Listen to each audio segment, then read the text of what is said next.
Sejam bem-vindos, então, ao Lado Difícil, o podcast que vai te mandar real sobre o que é empreender na prática, né? Estou aqui com o Lucas, que junto comigo, né, escreveu esse livro aqui, onde que a gente colocou na capa e no título a nossa definição do que é empreender. E eu vou pedir para o Lucas rapidamente falar qual que é a nossa definição aí do que é empreender e sobre o que nós vamos falar aqui nesse podcast Lado Difícil. Boa. Então, pra gente, empreender é a arte de se fuder todos os dias e não desistir. E eu acho que ao longo dessas entrevistas que a gente vai fazer com grandes empreendedores e empreendedoras brasileiras, vai ficar muito claro que é por aí mesmo, assim, é muito, muito difícil, mas que é possível, mesmo diante de tantas dificuldades, conseguir, né, superar e ter sucesso. Boa, maravilha. Antes de eu apresentar o nosso convidado de hoje aqui, eu vou contar um pouco do porquê que a gente escreveu esse livro e também o porquê que a gente está gravando esse podcast, né? O livro, ele foi escrito literalmente ali durante a pandemia, né? Eu liguei para o Lucas e falei, Lucas, o que você acha da gente colocar em palavras, né, e escrever um livro para falar sobre os pepinos que a gente viveu até aqui no Melios e como que a gente superou esses pepinos, né? Como que a gente conseguiu dar a volta por cima em cada um dos problemas que foram acontecendo e os principais problemas que foram acontecendo até aqui. O Lucas amou a ideia, a gente escreveu esse livro, colocamos esse livro de pé aqui, que hoje tem inúmeros reviews aqui que nos orgulham muito, porque eu acho que a gente conseguiu entregar aquilo que a gente mais queria, que era realmente tirar todo o ego da frente, tirar tudo aquilo que nos deixava envergonhados no dia a dia e falar com o empreendedor o seguinte, olha, é assim com todo mundo, vai acontecer, tem solução, mas não deixa a peteca cair, vamos seguir em frente, né? E o podcast nasceu com essa mesma pegada, mas para extrair do nosso convidado aquilo que a gente conseguiu colocar de histórias no nosso livro, né? Então, pulando aqui para o nosso convidado de hoje, estou muito feliz de anunciar que é o Paulo Veras, um empreendedor que é uma inspiração para mim, certamente para o Lucas também, que celebrou esse seu aceite aqui para fazer parte do podcast conosco. E eu vou ler um pouco sobre o Paulo Veras aqui, né? Paulo Veras, um empreendedor brasileiro conhecido por ser cofundador do aplicativo 99. Primeira startup do país a alcançar o posto de unicórnio, ou seja, avaliado em mais de $1 bilhão. Talvez seja a única coisa boa que nós vamos falar no podcast aqui hoje, porque o resto nós vamos falar só dos pepinos. E ele também é autor do livro Unicórnio Verde e Amarelo, que basicamente conta a história da 99 e como que ela se tornou uma startup de $1 bilhão. Atualmente, ele é membro do conselho da Digibi e também mentor na Endeavor há 14 anos, inclusive Endeavor que fez a ponte e que é apoiadora desse podcast. Então, a Endeavor, para quem não conhece, ela apoia empreendedores e empreendedoras de alto impacto em todo o mundo. Muito obrigado, Endeavor, por tudo que você já fez pela nossa história, certamente pela do Paulo também, e por estar apoiando aqui esse podcast, né? Um outro agradecimento rápido, antes de eu passar a palavra para o nosso convidado, ao G4 Educação, por ceder aqui esse espaço e nos ajudar a colocar esse podcast de pé. A gente está muito feliz com essa parceria. Paulo, muito obrigado por ter aceitado esse convite. A gente está ansioso aqui para dar início a esse papo. Eu também, é um prazer. Também admiro muito a história de vocês. E é muito gostoso ter essa conversa assim, meio sem filtro. E eu lembro até quando eu estava na Endeavor, que eu liderei a Endeavor, né, por 4 anos e meio aqui no Brasil. E a gente escreveu um livro naquela época, que era como fazer uma empresa dar certo em um país incerto. E o capítulo de problemas e dificuldades, a gente não conseguia ninguém para falar. É impressionante. Assim, a gente entrevistou um monte de empreendedor, empresário, etc. Ninguém queria falar das falhas, do que deu errado. E a gente já naquela época falava, pô, mas isso é tão importante, né? Porque a gente não pode projetar essa imagem de que empreender é fácil, que é uma jornada tranquila. E a gente não conseguiu praticamente nenhum conteúdo para aquele capítulo. Então é muito legal, né? Avança aí quase 20 anos e hoje a gente está cobrindo praticamente essa parte, porque realmente é uma parte que as pessoas falam menos, porque ela não é uma parte sexy, não é uma parte que os veículos gostam de falar, e então ela tem menos espaço para ser discutida, né? Mas eu acho que talvez seja uma parte da jornada que traz muito aprendizado, e até a gente estava falando um pouquinho antes, né? Tem essa solidariedade, que eu acho que é meio doido isso, mas faz você se sentir melhor quando você realmente entende que é difícil para todo mundo, não é só para você. Eu acho que isso te traz um senso de pertencimento, de comunidade. E você fala, pô, se é difícil para todo mundo e o pessoal está conseguindo fazer, também talvez eu consiga. Então, eu acho que tem um lado prático aí de experiências, mas tem um lado aí psicológico de autoconfiança, de motivação, que eu acho que também é muito importante abordar esses temas aqui. Maravilha. Muito bom, muito bom. Muito feliz, mais uma vez. Então, obrigado, Paulo. Vai ser um prazer, uma honra entrevistar alguém que pra gente é um mentor, né? E aí, Paulo, a gente quer começar do jeito muito similar que a gente começou o livro, que é com a pior história, assim. Quero que você conte pra gente, assim, o seu pior dia como empreendedor, ou o pior momento, aquele momento que você falou assim, deu vontade de chorar debaixo da cama, ou que você falou, cara, vou desistir, não aguento mais, ou não sei, assim, o pior momento de todos, assim, qual foi? Eu acho que o pior momento, a gente está falando da 99 aqui, né? Mas a 99 foi minha sexta startup digital. Pode ser de qualquer outro, tá? Então, se puder ir para o passado, acho que o pior momento foi na startup anterior que eu fiz, que era de compra coletiva. E essa foi aquele negócio, aquela febre, todo mundo lembra, né? Que foi até um renascimento do empreendedorismo no Brasil. Foi quando começou a ter mais venture capital e tal, que foi lá para 2010. E eu tinha feito uma startup que chamava Imperdível e não deu certo. E para mim, acho que como de todas as minhas jornadas empreendedoras, aquela foi a mais dolorida, assim. Porque quando caiu a ficha para mim que não tinha jeito, que a gente já tinha tentado tudo que dava, a gente já tinha mexido no modelo de negócio, diminuído o tamanho do time, etc. E mesmo assim, eu fiquei convencido que não tinha o que fazer, que a única solução era fechar as portas e seguir o caminho para o outro lado. Acho que aquele foi o momento mais duro para mim. Tinha colocado, eu estava com quase 40 anos, tinha colocado quase tudo que eu tinha de economia, né? Eu vinha de uma jornada de tocar uma ONG, que era a Endeavor, e eu tinha feito aquilo meio que no meu prime time, assim, dos 30 e poucos até perto dos 40. Então eu não tinha acumulado muito patrimônio. E a maior parte do que eu tinha eu coloquei no negócio. Então a realização daquilo desmoronando, e ainda talvez, né, aqui no Brasil é muito complicado, né, quando você fecha um negócio, às vezes pode sobrar problema fiscal, trabalhista, etc. Mesmo a gente fazendo tudo direito que a gente fazia lá, ainda assim você corre riscos, né?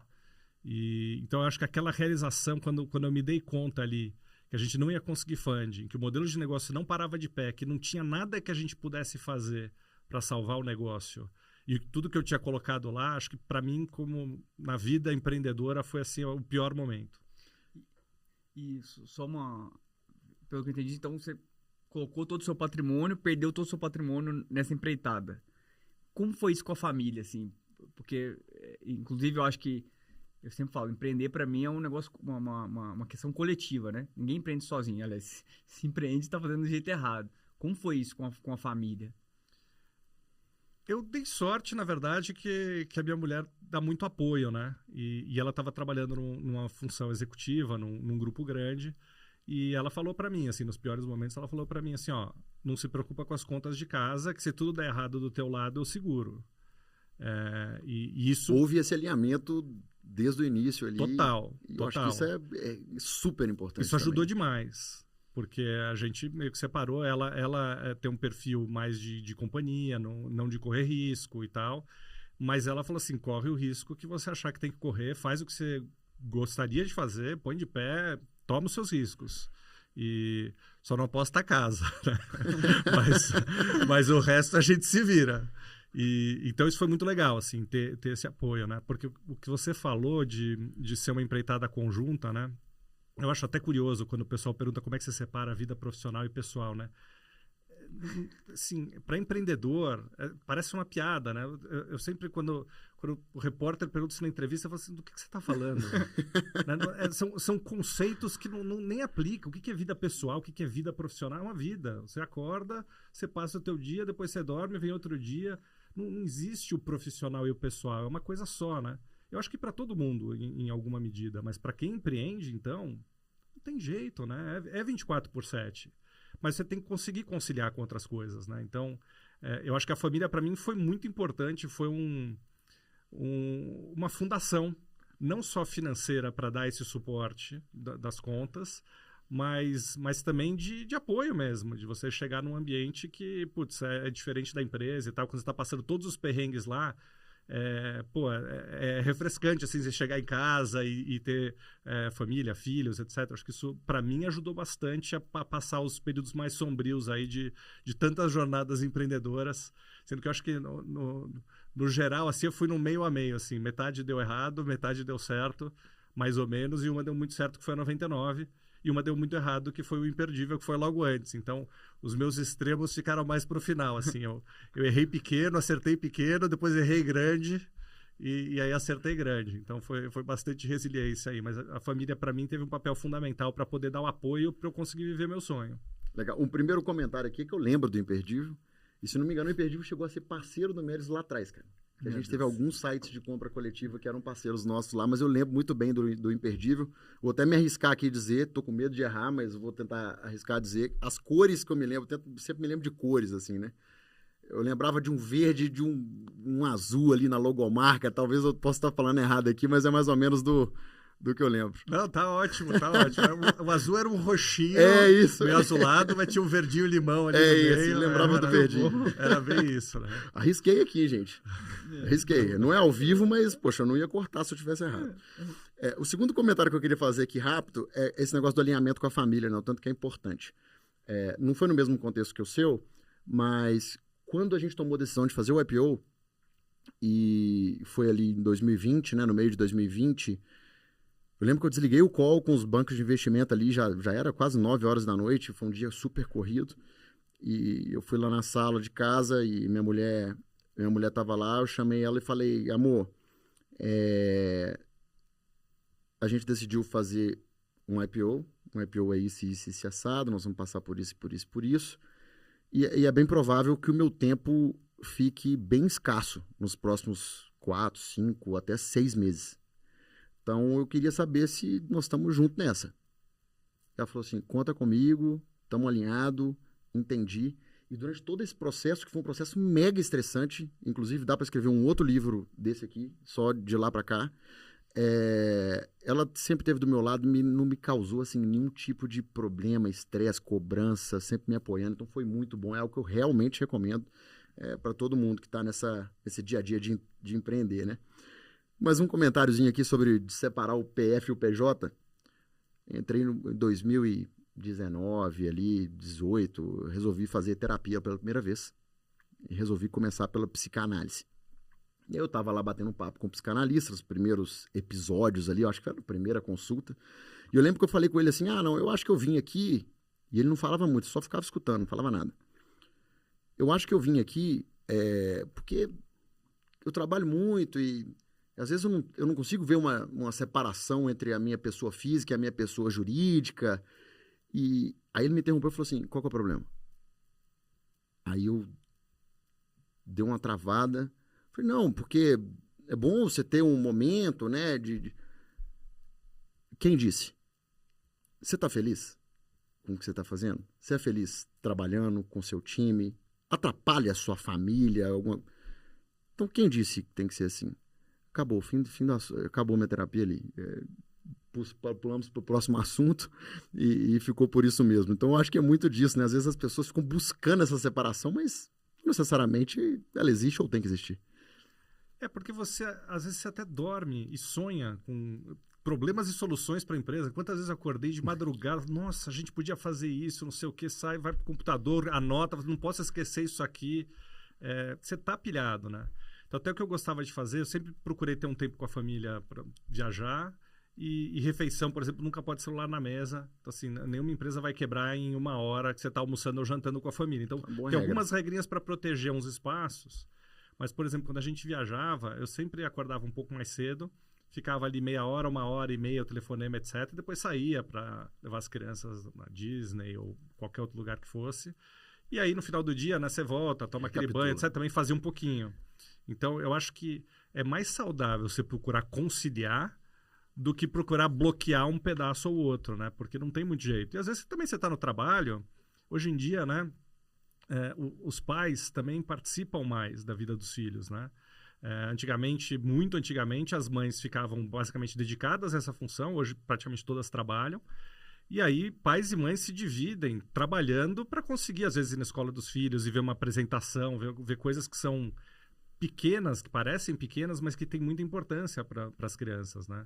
Então, eu procurava fazer isso também. Então, no fundo, assim, eu acho que você tem que achar um jeito de conciliar essas coisas. Tem que achar um jeito de não fazer uma brigar com a outra. E se você conseguir harmonizar, aí flui bem. Então, não precisa pegar os paradigmas de fora, não, você tem que ter uma caixinha para cada coisa, porque isso não funciona, não se aplica na prática, né? Isso gera um desconforto permanente.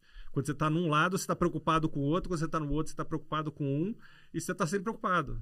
Na hora que você tira esse modelo mental, Excelente. aí, putz, alivia e você toca o barco. Então, acho que é o melhor. Excelente. Ô, Paulo, é engraçado. Eu tinha feito uma pergunta para fazer para você e meio que você já começou um pouco com ela e eu queria explorar isso um pouco mais.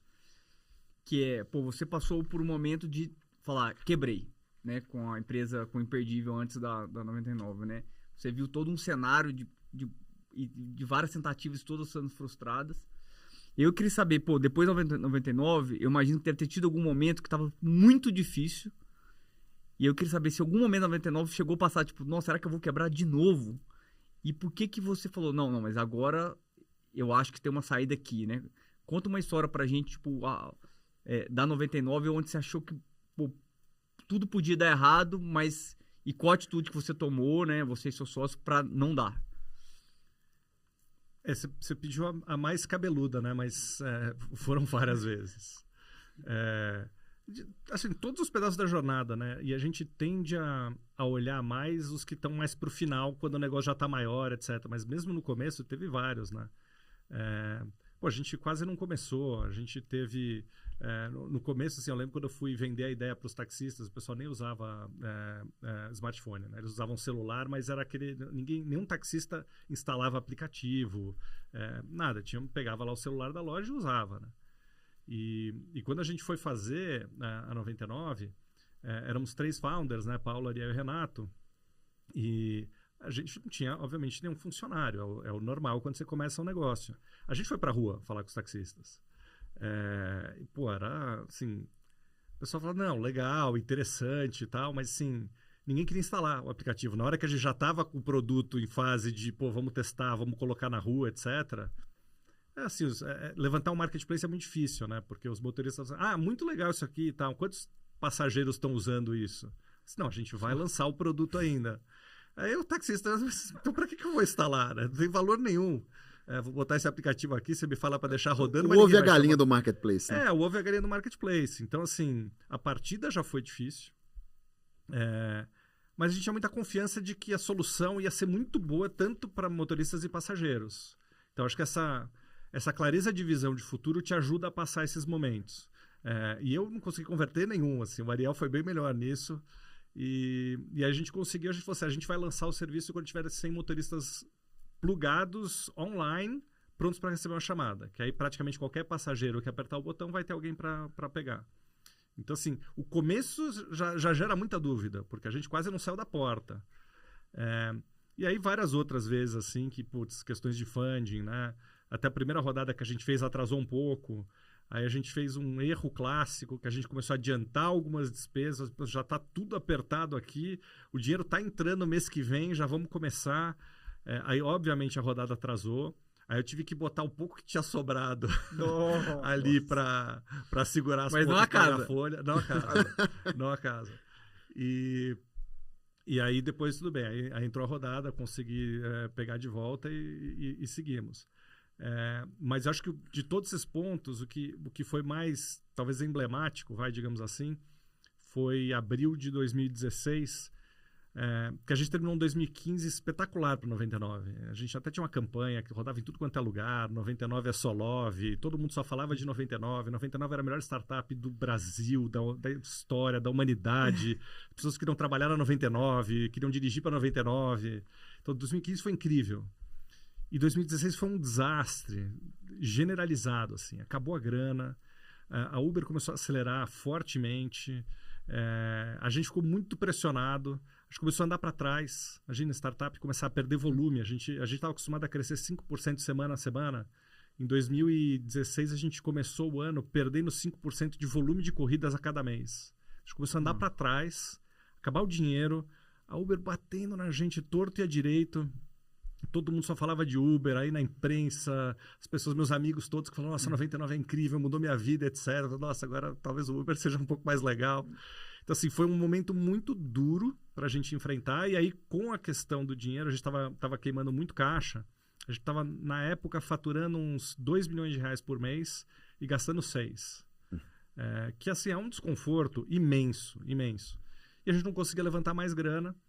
E aí, nesse cenário todo, ficou... E quanto tempo de dinheiro tinha? Você lembra? Tinha uns 6 meses. Nossa! Mas, assim, a gente estava 1 ano na rua tentando levantar a Série C. E todo mundo falava não. Difícil ter alguém no Brasil que fizesse esse cheque. E o pessoal de fora, eu vou investir em Brasil agora, o Brasil está um horror. O Brasil quase sempre está um horror. E correndo contra o relógio. Correndo contra o relógio. E aí eu chamei a turma toda da liderança da empresa e falei, gente, é o seguinte, a gente tem 6 meses de caixa, a gente não vai chegar no final do ano, do jeito que está. Mas a gente tem um plano para break-even e a gente vai ter que parar tudo que todo mundo está fazendo e focar nesse plano. E a gente criou um plano lá de 45 dias para virar o jogo e conseguir chegar no break-even.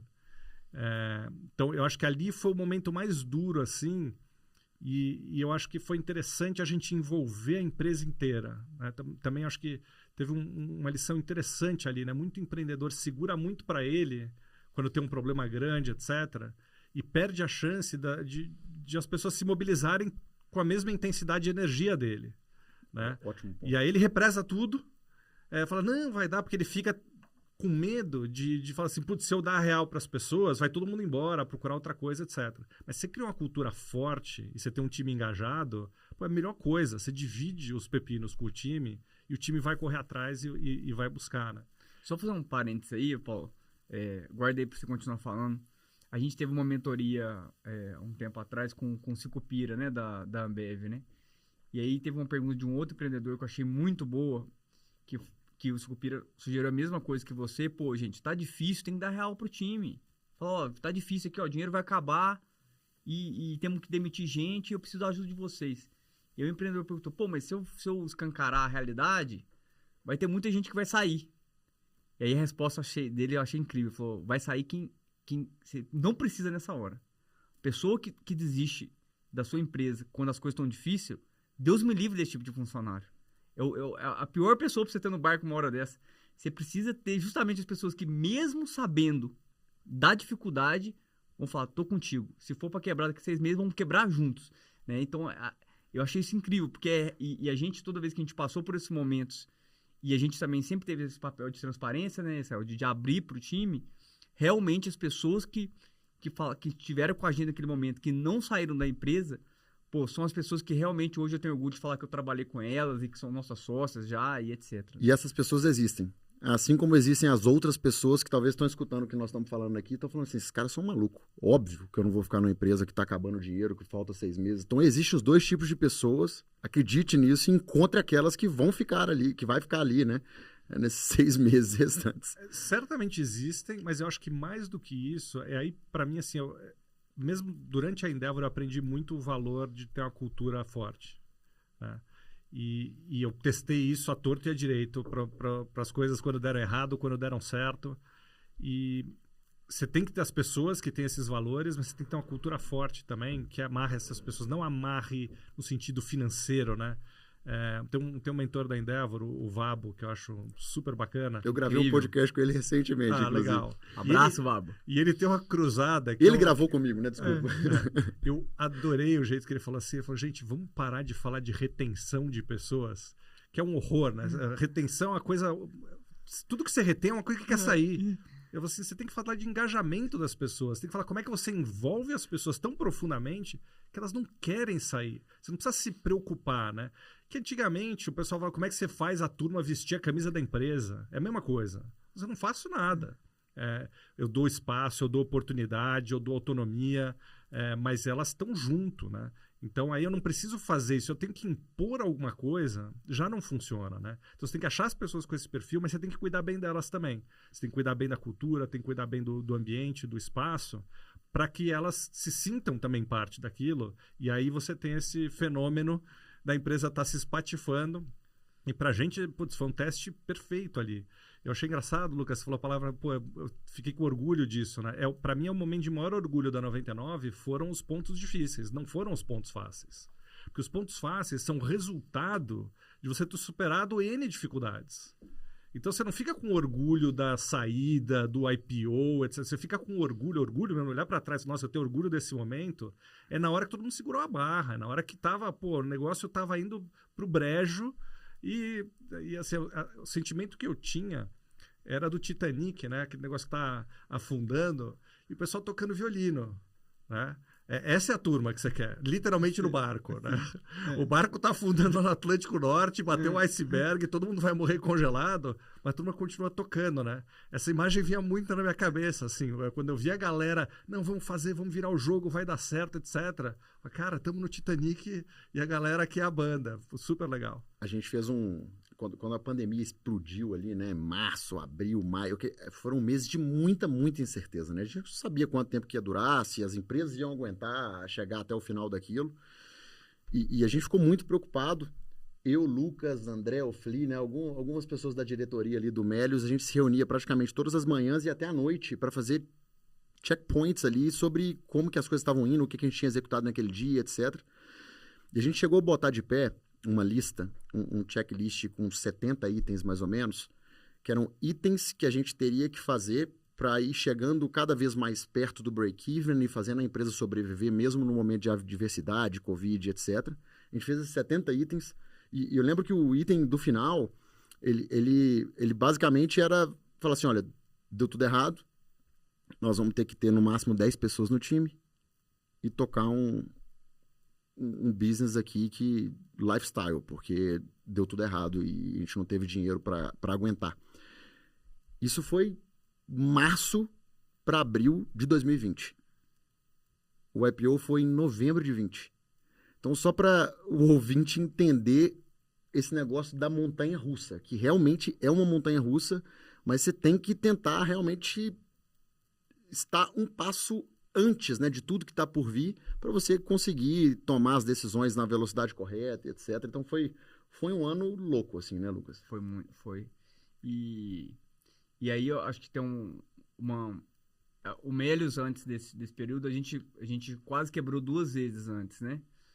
Uma em 2014, quando um dos parceiros nossos deixaram de nos pagar, e era um dos maiores parceiros. Atrasaram, né? Um dos maiores parceiros. Atrasaram pô, a gente tinha 12 pessoas na época, caixa, não sabe nem o que era isso.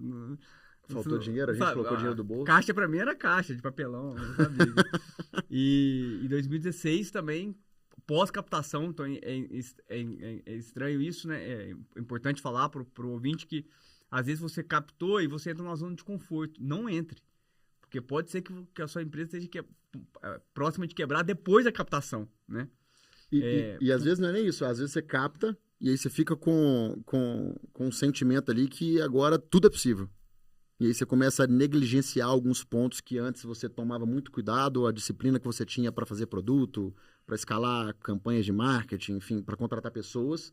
Você perde esse negócio e logo um pouco depois da captação, que foi o que aconteceu com a gente fica em apuros ali e quase, enfim, falta caixa na empresa, né? E aí depois dessas quase 2 vezes que a gente quebrou, quando começou a pandemia, a gente não esperou as coisas darem errado para a gente começar a fazer o plano. Então, quando isso que o Israel falou, a gente tava com super caixa, a empresa indo super bem. Só que a gente viu que a pandemia é um negócio esquisito. E aí, a gente não sabe o que vai ser. Então, a gente começou a se prevenir. Eu acho que essa é uma grande vantagem de um empreendedor de segunda viagem, né? Você passou por problema, então você não espera né, a morte estar ali na sua frente para você começar a tomar ação, né? E aproveitando isso, queria perguntar, já que a gente está passando por um momento muito difícil agora relacionado a isso, Paulo, alguma vez você teve que fazer layoff? Como foi, né? Demissão em massa e como foi isso, né? A decisão, o processo e o pós? Tive, e acho que assim, você falou só a questão do empreendedor de segunda viagem, né? Que eu acho que é muito importante. Eu acho que talvez uma das grandes diferenças é que você não tem aquela esperança do plano A funcionar toda vez. Quando você tem menos estrada, você não tem um plano aqui que vai dar certo. E você trabalha para aquele plano. e você não trabalha muito as contingências, né? E se o cliente não me pagar? E se o funding atrasar? E se aquele deal que está quase fechado, que vai mudar o tamanho da minha empresa, não entra? Porque, pô, mudou o presidente da empresa e o cara não gosta do produto que estava sendo contratado.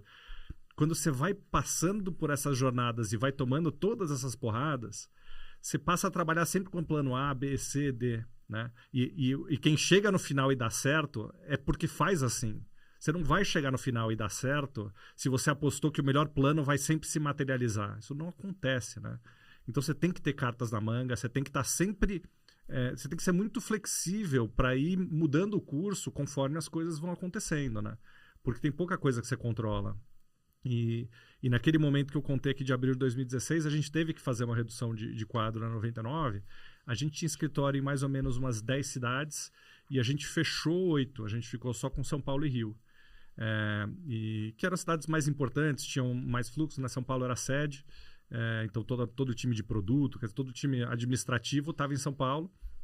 E aí a gente teve que fazer um layoff na época que pra gente era, sei lá, talvez 15% do quadro.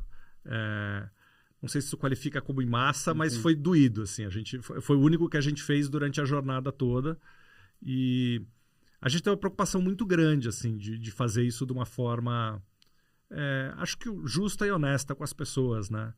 A pandemia piorou muito isso, mas isso tudo foi pré-pandemia, né? Então, a gente pegou o nosso time de primeiro escalão e as pessoas viajaram para a gente garantir que tinha alguma pessoa mais sênior dando a notícia para todo mundo do escritório.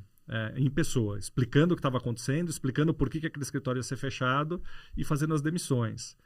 E eu acho que, assim, foi legal o jeito que a gente fez, porque deu muito pouco ruído, e eu acho que a forma como a gente demonstrou um cuidado, mesmo para quem está saindo, foi muito importante para quem estava ficando também, né? Então, para mim, isso é uma coisa muito importante. Assim, acho que já vi muitas empresas, também até pela jornada de Endeavor, já vi isso muito acontecer em outras empresas também. Eu acho que quando a empresa faz isso de uma forma atrapalhada, ela atrapalha demais a moral de todo mundo que ficou no barco, né? Então você tem que entender que o momento é muito difícil, você tem que cuidar de quem está saindo e de quem está ficando. Então a gente procurou estender o plano de saúde, procurou fazer algumas coisas ali para aliviar um pouco aquele momento.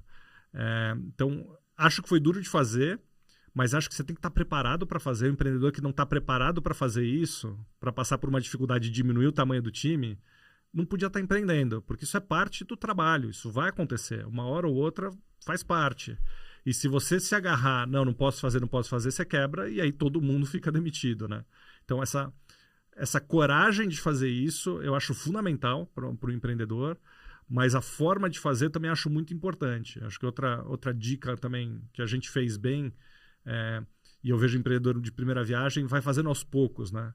E os americanos têm uma frase que é death by 1,000 cuts, né? Você não morre com um cortezinho, vai cortando, uma hora você morre que você sangrou tanto que morreu. Você gera um pânico nas pessoas, você cria um ambiente insustentável de trabalho. Toda sexta-feira o cara não sabe se no final do dia vai ser chamado para conversar ou não, né? Então, quando você precisar fazer, faça. Eu acho que, em geral, a regra é tenta fazer até um pouco a mais do que parece para garantir que você não precisa fazer outra na sequência. E aí você toca o barco. E aí você junta todo mundo que ficou e fala, gente, é o seguinte, tivemos que fazer isso, tivemos que fazer esse ajuste, isso aqui põe a gente numa situação muito mais robusta para frente e agora virou essa página. Semana que vem não vai ter outra conversa dessa. Vambora. Quem ficou, ficou e vambora. Porque você tem que focar as pessoas no que tem que ser feito. Eu acho que tem sempre um luto natural, né? É doído demais fazer isso, né? Principalmente para o empreendedor, todo mundo vai lá, acredita no teu sonho, tal, não sei o quê. E, pô, você tem que demitir as pessoas, é um horror. Assim, emocionalmente tem um custo muito alto.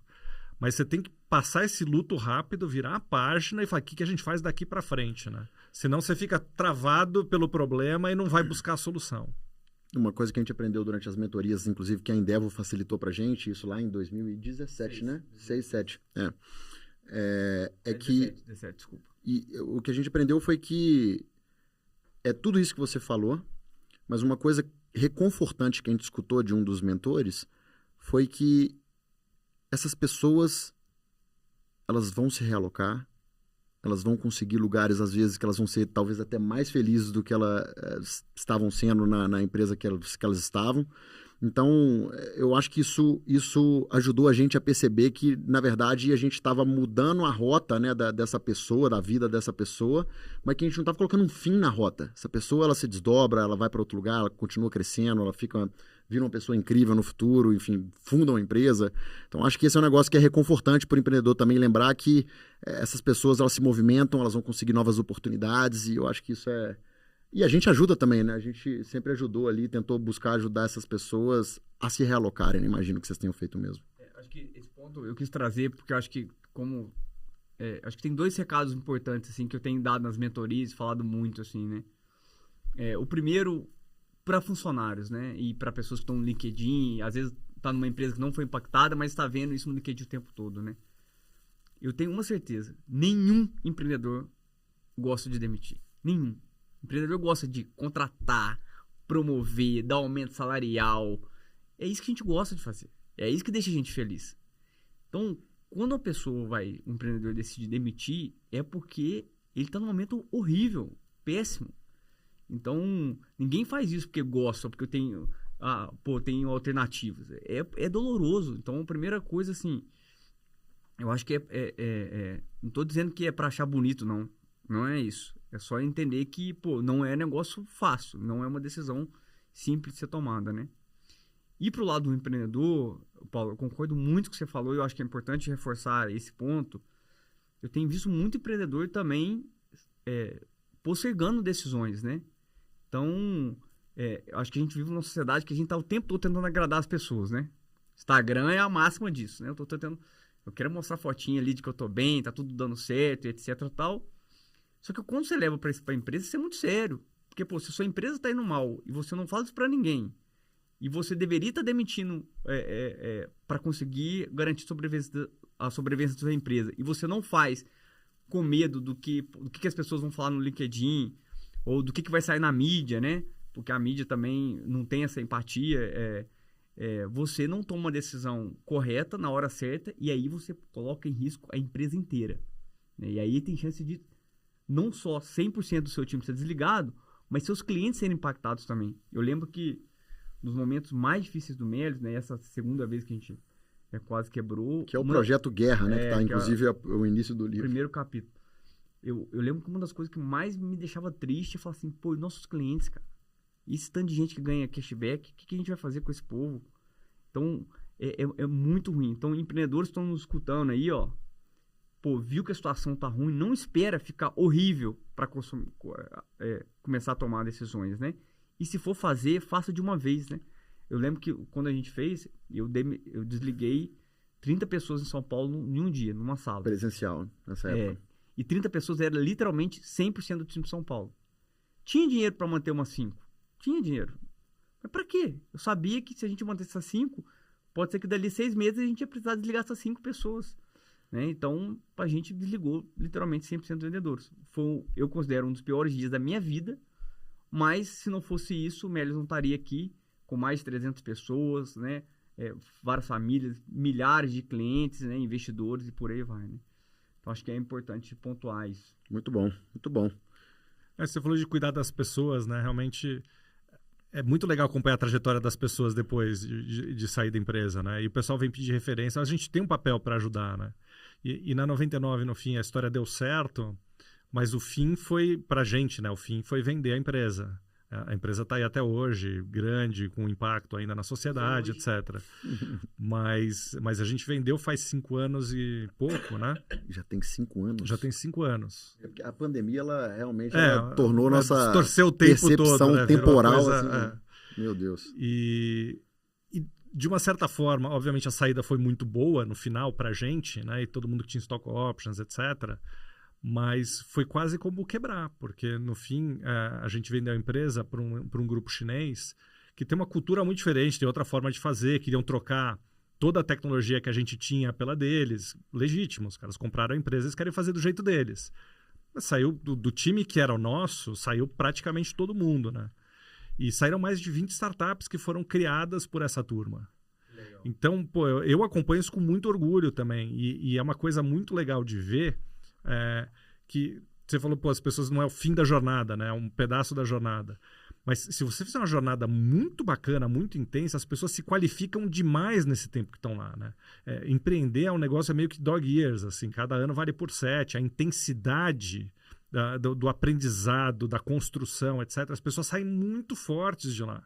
Então, mesmo que a empresa vá ter que demitir, essas pessoas estão muito mais empregáveis do que estavam antes. Elas estão muito mais capacitadas, estão muito mais seniorizadas e elas vão ter um desfecho no mercado de trabalho, seja empreendendo ou seja indo para uma grande empresa, provavelmente muito melhor do que se elas tivessem continuado numa carreira super tradicionalzinha, que ali ia levar muito mais tempo para chegar naquele ponto, né?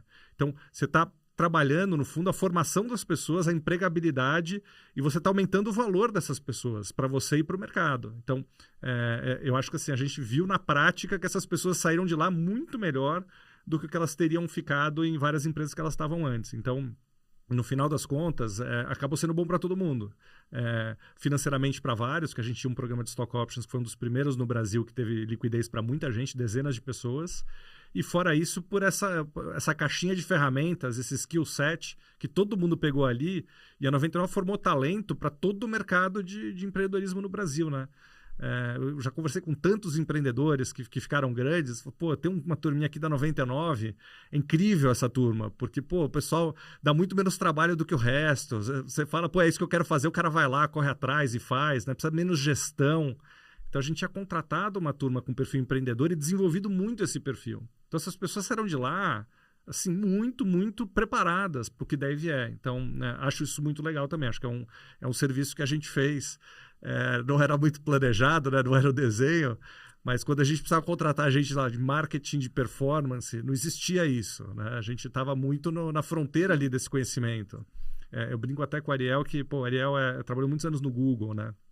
E é um super especialista em SEO, porque era o jeito lá de ranquear no Google, ele trabalhava nisso lá e tal. E eu falei, Ariel, a gente lançou um aplicativo, né? Então, a 99 tinha uma época que o pessoal fazia, era mobile first, não sei o quê. A gente era mobile only, não tinha nada no browser. Era tudo SEO no app. Para fazer. Eu falei, Ariel, você vai fazer 30 anos, você tá obsoleto. Você é um dinossauro. Esse troço todo do SEO que você ficou aprendendo, você é o cara que mais entende essa porra no Brasil, não serve para nada pra gente. Né? Então, você vai ter que se reinventar, vai ter que aprender outro troço totalmente diferente, né? E essa é a jornada legal da startup, não só para os founders, mas para todo mundo que vai chegando lá.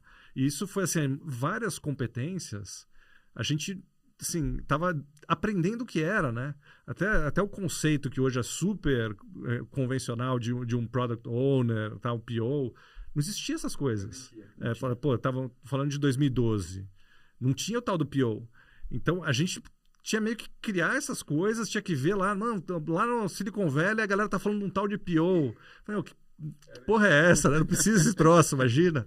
Mas, pô, precisava desse troço. Então, aí, tá bom, então precisa, vamos contratar.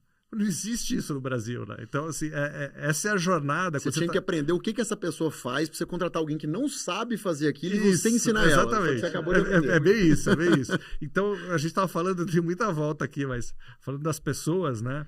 Pô, você desenvolve as pessoas de uma forma incrível e você cria essas competências que estão na vanguarda do mercado. Isso tem muito valor, assim. Eu lembro até a primeira empresa que eu fiz, a gente não cobriu isso aqui, né? Mas eu sou o founder da Tesla. Da de verdade, não do Elon Musk, né? Que era uma empresa que fazia sites de internet, a gente fundou ela em 95. E chamava Tesla. Não é possível. Então, vai vender melhor o podcast aqui, entrevistamos o founder da Tesla. Pô, vai Pronto, bombar 10 milhões de visualizações. É isso aí, viu? Fica a dica aí, pessoal do G4. E vocês não estão mentindo. E aí, na Tesla, a gente fazia site de internet, e-commerce. 95, 96, né? E chegou uma época para 98 que a internet começou a ficar legal. Assim, todo mundo tinha 3, 4 propostas de trabalho por semana. Porque a gente estava formando um talento que não existia no Brasil. E na hora que as empresas acordaram, pô, preciso de internet, eu preciso de um site, preciso de um e-commerce, quem que sabe fazer isso? Tinha 3, 4 produtoras de internet, e os caras iam lá, assim, pô, cheguei a contratar estagiário. Na época, sei lá, 95, 96, ganhava 300, 400 reais por mês. Passava 2 meses, o cara estava ganhando 2 pau e recebendo proposta para trabalhar por 4. Estagiário. Eu falei assim, cara, não é possível isso. Então, eu acho que essa jornada empreendedora na frente de inovação, etc., você está formando um talento que vai ser muito valorizado depois. E eu acho que essa jornada em si só, ela é muito, assim, traz muita recompensa, traz muita gratificação, tanto para os founders quanto para as pessoas. Então, se você souber aproveitar e tirar o máximo disso, isso também ajuda a engajar as pessoas, porque ela sente que ela está avançando, está evoluindo, está se qualificando, se seniorizando, e aí a coisa toda flui melhor também, é bom para todo mundo. Então, mesmo se no final você vai ter que fazer um corte, demitir metade das pessoas ou todo mundo, essas pessoas vão se encaixar muito melhor no mercado do que elas estavam antes dessa jornada. Eu acho que isso deveria trazer algum conforto para os founders. Ô Paulo, aproveitando que falou de talento, vamos falar de problemas com talentos, né? Conta pra gente a pior contratação que você acha que você fez, em qualquer uma que te deu mais trabalho, mais confusão e etc. O que você aprendeu com isso? Obviamente não vamos citar o nome de ninguém, mas só porque eu acho que contratações erradas nos ensinam muito sobre como contratar certo, né? Eu acho que foram bastante ao longo da vida. Foi melhorando, né? Você vai aprendendo um pouco, mas você não está imune a fazer contratação errada. Ninguém está. Eu acho que a gente, na 99, tinha um processo de seleção, recrutamento e seleção, que era muito forte. Assim. A pessoa, para trabalhar lá, em geral, passava por 5, 6 entrevistas. Então, a gente tinha uma parte assim mais objetiva que a gente olhava, em termos de competências, de que a pessoa já tinha feito, etc. Tinha uma parte subjetiva de potencial, brilho no olho, capacidade de realização, cultura. Então, tinha que mesclar tudo isso. Mas, sim, cometemos alguns erros. E eu tinha uma regrinha até de tempos de Endeavor, assim, que, putz, se você demite alguém que você não deu feedbacks negativos antes, você errou como gestor. Porque se a pessoa não está fazendo um bom trabalho, você tem que ir lá e falar, olha, isso aqui não está funcionando por causa disso, daquilo, que tal fazer isso. Não precisa esperar um feedback formal dali a 6 meses, etc. Né? Então, eu ainda acho isso hoje. Né? Se você tem que sentar com uma pessoa para demitir, e você não teve uma conversa, você pega de surpresa, eu acho que quem errou é o gestor, ou é o founder e tal, né? Mas também fiz esses erros. Não estou falando isso, mas não se surpreenda que isso também aconteceu. E teve um caso, né? Eu tive um problema de saúde, tive que me afastar um pouquinho da empresa, contratei uma pessoa que é um cara muito legal, todo mundo adorava. Mas, assim, não encaixou na cultura, assim. É um cara que tinha uma cabeça um pouco mais de empresa grande, os prazos, a forma de fazer. Então, quando tinha um problema ali, a gente sempre juntava na hora, de pé, o que precisa fazer? Isso aqui, chama o cara de produto, do financeiro, etc. O que dá para fazer para diminuir essa fraude, dar isso, aquilo. Ok. Cada um sai, encaixa nos sprints e está resolvido. Então, a gente fazia muito esse tipo de coisa, assim, na hora, né? Mas ele tinha uma cultura mais de, vamos marcar uma reunião, vamos ver a agenda de todo mundo para ver quando é que dá para juntar esse time. E, não estava encaixando, né? Virou um problema. E aí eu tive que fazer o desligamento. Mas era uma pessoa mais sênior, assim. Até quando eu estava me afastando, eu trouxe para falar, seniorizar um pouco o time, mas não encaixou, né? Então, acho que foi isso, talvez, um mais alto nível, assim, e gerou um impacto, assim. Acho que teve casos de pessoas que não encaixaram. E esse caso, assim, era uma pessoa ótima, todo mundo adorava, né? A questão da cultura era mais de startup mesmo, essa pegada de startup. Mas, teve outros casos de problemas, assim, de gente que, sabe, tinha questões de desviar dinheiro, etc. Esses casos são mais doídos, mas são muito mais fáceis e óbvios. Na hora que você pega, você tem que fazer, né?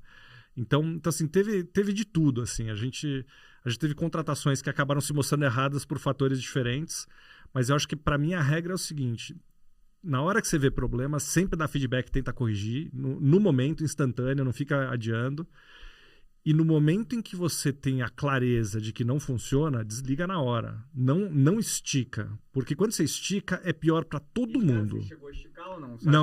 Não cheguei. Aí, na hora que... Assim, foi quanto tempo? No dia que caiu a ficha para mim que não funcionava, eu chamei ele e fiz a demissão. Porque aí não adianta. Aí, dali para frente só piora. Piora para ele, piora para o time, piora para o clima, piora para o cliente, piora para todo mundo. Na hora que você começa a criar fica um dead man walking, né? É alguém que você já decidiu que você vai desligar, mas que está lá. É até constrangedor, assim. Você faz reunião, você conversa com o cara, fala do plano. não dá, entendeu? Você não consegue conciliar isso na cabeça. Você já sei que eu não vou ficar com essa pessoa, vai lá e desliga. E aí se vira. É melhor se virar e tampar o buraco do que conviver com essa situação que é insustentável, né? Então, isso eu fiz acho que bem na 99. Toda vez que eu cheguei na conclusão que aquela pessoa não ia funcionar, eu já fazia o desligamento sem esperar. Pegando um aprendizado disso, assim, toda startup, quando cresce, inevitavelmente vai ter que trazer pessoas mais sêniores, né? Algumas vezes, agora, né? Na nossa época, a gente não tinha isso. De outras startups, nessa época, a única opção era de empresas mais tradicionais, né? O que você aprendeu com isso, assim? Se você fosse começar uma startup de novo e fosse trazer alguém sênior, no processo seletivo, o que você teria mais cuidado? Ou você acha que tem hora que só na prática mesmo que a gente consegue ver que não dá bom? Acho que tem algumas questões, assim. Tem vários cuidados que dá para fazer que eu acho que são meio universais, assim. Uma preocupação que eu tenho, assim, e tem um termo que eu odeio, né? Quando os empreendedores, às vezes, eles saem da posição de CEO, etc., e traz alguém de mercado. E aí, assim, eu odeio quando fala assim, agora vamos profissionalizar a empresa. Pô, meu, fala sério, né? A gente tá aqui, botou o troço todo de pé, pegou esse vento contra, passou por 500 mil dificuldades, não sei o que, etc. Chegou num negócio relevante, ficou interessante, agora vale pra caramba, etc. Agora vamos trazer um profissional pra tomar conta. Não, faça meu favor, gente. Eu acho horroroso isso. Parece que os founders é tudo um bando de amador que não sabe o que tá fazendo, né? Só que levaram a empresa até lá. Né? Só que botaram o troço de pé, que é a parte de longe mais difícil de fazer, que é sair da folha em branco, sair do zero e transformar num negócio que gera emprego, que tem cliente, que tem produto, etc. Então, assim, eu odeio esse termo. E eu acho que a seniorização ela é importante porque a complexidade vai aumentando muito. Os problemas vão ficando mais difíceis. E aí você precisa de gente que tenha mais experiência. E eu acho que isso vai vir de um mix de gente de dentro, que vai ganhando essa experiência, vai dando conta do recado, vai correndo atrás, vai se seniorizando. E eu acho que isso é muito legal de ver, e acho que as boas startups sempre têm exemplos de gente que cresceu muito ali dentro, mas não é suficiente você conseguir dar conta da escala que você quer ter só com gente de dentro. Você precisa também trazer gente de fora. Em função do ritmo de crescimento, né? Para uma empresa que cresce organicamente, vai crescer seus 10, 20, 30% ao ano, não precisa. Dá tempo de você ir formando. Dá tempo, você vai formando e está tranquilo. Mas para uma empresa que está se propondo a crescer 10% ao mês, não tem jeito. Você está com 5 pessoas agora, você piscou o olho, tem 50. Você piscou o olho, tem 500. Então você vai precisar completar esse time. Até porque, como estamos falando, você já vai ter que trazer muita gente de fora. Então vai ter que trazer para todas as posições, inclusive de liderança. Então, eu gosto muito de ter essa mescla de gente forte de dentro que conseguiu subir rápido e trazer gente de fora para complementar. Tendo dito isso, a gente preferia 1000 vezes mais para o final que tinha mais startup, pegar gente de startup do que gente de empresa grande. Porque, assim, é muito difícil alguém que trabalhou numa empresa grande a vida inteira ir para uma startup e ela não virar uma corporação. Ela não virar uma coisa engessada, que o negócio é fazer reunião, que vamos fazer um budget anual e escrever em pedra a nossa meta, que tem todo esse modelo de gestão, né, que foi super celebrado 20 anos atrás. Isso não encaixa no startup. Então, quando você traz alguém que viveu esse modelo de gestão a vida inteira, ele quer encaixar isso, porque é a caixinha de ferramenta que ele tem. Então, acho que o cuidado principal na seniorização é não quebrar o teu modelo de agilidade, de velocidade de responder para o cliente, de produto, essa forma de todo mundo estar falando sobre tudo, né? De você não ter os silos, né? Que empresa grande muitas vezes tem, o teu financeiro, tem o jurídico, aqui, não tem isso, tem quem está aqui dentro, tem quem está lá fora. Assim, você cortava na raiz essa porcaria, e quando chegava o cara falava, o cara do comercial não tá vendo. Falava, para com essa porra aí. Não, a gente tem um caso bom demais disso. A gente tava num apartamento, né, Lucas? Foi quando você decidiu que a gente tinha que mudar de sede. A gente tava num apartamento. Essa história é muito 2014. Boa. 2014. Tinha 12 pessoas, Paulo. 12. Num apartamento. Só que o apartamento, o que acontece? No bairro Gutierrez, lá em Belo Horizonte. Tinha 3 quartos. Tinha 3 quartos e uma sala. Então tinha gente trabalhando na sala. E os quartos. E o Israel morava no apartamento. Então tinha um dos quartos era a Mas não era minha casa. Eu me mudei para o escritório e peguei um quartinho. Que fique claro. Aí eu tô lá um dia, quando eu escuto a seguinte frase. Não, porque a galera lá do marketing... Eu falei, não. A nós não. Pô, não. Na galera do mar, não. O cara está num quarto ao seu lado. Não existe a galera lá do marketing. Aí eu chamei o Israel, o Flip, falei, ó, esse apartamento não tem condição. Vamos mudar para algum lugar que não tenha quarto, porque já tá dividindo os quartos da empresa. E a gente tá começando. Imagina quando a gente tiver uma... E eu fico muito feliz de falar que, assim, durante quase toda a nossa história, a gente nunca teve conflitos entre áreas. A gente só teve, adivinha por quê? Quando a gente trouxe um cara do mercado que ele trouxe consigo essa bagagem de conflito entre a área de marketing comercial. E eu lembro que era um negócio que a gente ficava assim, parecia um ET. Não faz sentido. Falava, como o que assim? Que está acontecendo? Pô, a gente nunca teve briga nenhuma, sempre trabalhou junto. Eu nunca, inclusive, pra mim, eu achava meio... Eu até hoje acho estranho. Por que o marketing briga com o comercial? Até hoje eu não entendo bem. Mas esse cara entendia bem de briga e ele trouxe a briga pra dentro da empresa. Então... E uma coisa que acabou, você não falou, a gente não foi tão bom quanto você de ser mais rápido. Esse cara, a gente demorou um pouco mais, eu acho.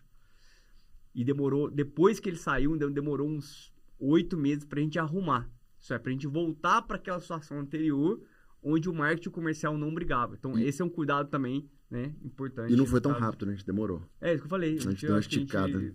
Deu uma esticada, foi um grande erro mesmo. Então, aprendam com a gente, gente. Eu queria voltar para um assunto que você puxou agora há pouco, foi M&A, né? Enfim, o processo de venda ali da empresa. A gente comprou, pós-IPO, umas 7 empresas, né, lá no Melius. Então, para ter comprado 7, a gente analisou algumas centenas de empresas. E algumas, os processos evoluíram, enfim, chegaram em fases finais e etc. E ao longo desses processos, eu aprendi o verdadeiro significado de M&A, né? Escutei isso de um escritório e concordo até hoje, que é misery and agony.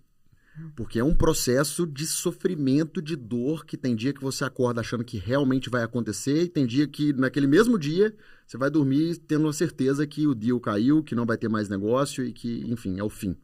Então, eu queria que você contasse, do ponto de vista do vendedor, né, e essa relação, essa negociação com os chineses, quanto tempo que durou, e como que foi esse processo, né? Porque eu tenho certeza que vai ter muita gente escutando que talvez está num processo de venda da empresa ou que pensa em vender a empresa um dia e que não faz ideia do quanto que é difícil lidar com tanto interesse ali, né? Que não é nem só o interesse das duas empresas, mas das pessoas que estão envolvidas no deal, dos advogados, dos assessores, enfim, é muita coisa, né? Não, é incrível. Realmente... Bom, a gente estava falando antes, né? Parece que quando você vê depois, você fala assim, nossa, que legal, os caras venderam, vale 1 bilhão, pô, é festa, tranquilo, champanhe, boia de unicórnio para lá e para cá, né? Só bagunça. Mas sim, o processo foi muito duro, foi muito difícil, porque os chineses já estavam com uma participação minoritária na empresa, mas era aquele negócio da formiguinha dançando com o elefante, né? A gente tinha um tamanho muito menor do que eles. Eles eram a maior empresa do mundo de transporte por aplicativo. E assim, o chinês tem uma cultura muito, muito diferente do brasileiro, né? É uma pessoa, em geral, muito mais reservada. Sim, tem um formalismo imenso. Então, todas as coisas que a gente faz aqui, bate-papo, etc., não funciona lá. Não é a forma que você constrói relação, né? O Brasil tem muita coisa emotivo. Pô, vamos tomar uma cerveja junto. Lá é uma coisa muito diferente. É mais frio, é mais profissional. Então, foi assim, um processo difícil.